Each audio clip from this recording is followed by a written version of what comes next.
highly favored one, I appreciate you joining me on Healing Streams Reflection.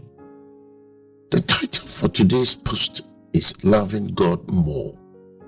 As Christians, we are not in a contest with others to see who loves God more. But if you are like me, you want to learn from those who love Him more than you do. Where do you find them? Who are the great giants of faith in whose footsteps we need to follow? Look no further than the gutter. At an urban church plant in one of the states called Frontlines, I met a person in a drug rehabilitation program named John. John is 51 years old and has been homeless and a heroin addict for 20 years. He found Jesus in this Christian rehab and was radically changed. While in the program, he trained as a chef at a cooking school. Now, he uses his skills to cook for the homeless in the soup kitchen that serves breakfast 7 days a week. The former drug addict finished at the top of his class in cooking school and was recruited by numerous prestigious restaurants. John prayed about how he should respond to these job offers and ultimately felt that he should stay on the mission and continue serving God there. He's staying because he loves it and he loves God. This man has a peace and joy I truly envy. Materially, he has nothing, and yet in the things that matter most, he has everything.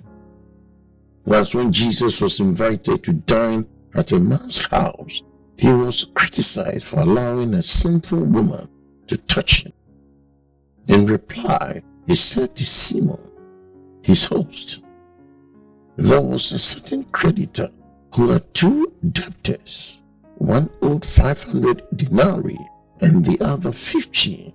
And when they had nothing with which to repay, he freely forgave them both. Tell me therefore, which of them will love him more? Simon answered and said, I suppose the one whom he forgave more. And he said to him, you have rightly judged. Then he turned to the woman and said to Simon, do you see this woman? I entered your house, you gave me no water for my feet, but she has washed my feet with her tears and wiped them with the hair of her head. You gave me no kiss, but this woman has not ceased to kiss my feet since the time I came in. You did not anoint my head with oil, but this woman has anointed my feet with fragrant oil. Therefore I say to you, her sins, which are many, are forgiven. For she loved much, but to whom little is forgiven, the same loves little. Luke 7:41-47. Jesus used the woman as an example to teach the more respectable people who were hosting him. She loved him more. I think Jesus still uses sinners today to try to get through to Christians. So many of our hang-ups, anxieties, and worries will be molehills instead of mountains if we will get the proper perspective on our position in the kingdom of God. We have been forgiven much, but don't fully understand how blessed we are. The mentally ill, the addicted, the poor, and the oppressed are faced with the stark realities of their lives every day and are acutely aware of the amazing grace of God. We must humble ourselves and learn from them. Living in the richest country on earth has a strange effect on us. We have more than we need and are still dissatisfied. We look at those who have failed to achieve and tend to despise them.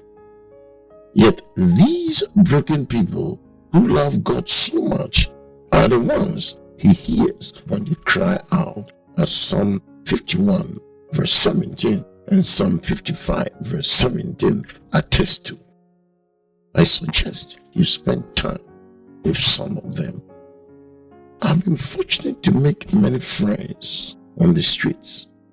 I've learned lessons from prostitutes about faith. I've been given powerful words from people who are hopeless and mentally ill. I've cried out with those who are brokenhearted and experience God's presence. I've been touched by Jesus in surprising ways. Like the woman with the alabaster jar who poured out everything she had on His feet. I want to be extravagant with Jesus. I want to thank Him for the undeserved mercy He lavishes on me. I just want to love Him more and more. Loving God more is the right thing to do this gifted year. Have a wonderful day. Bye for now.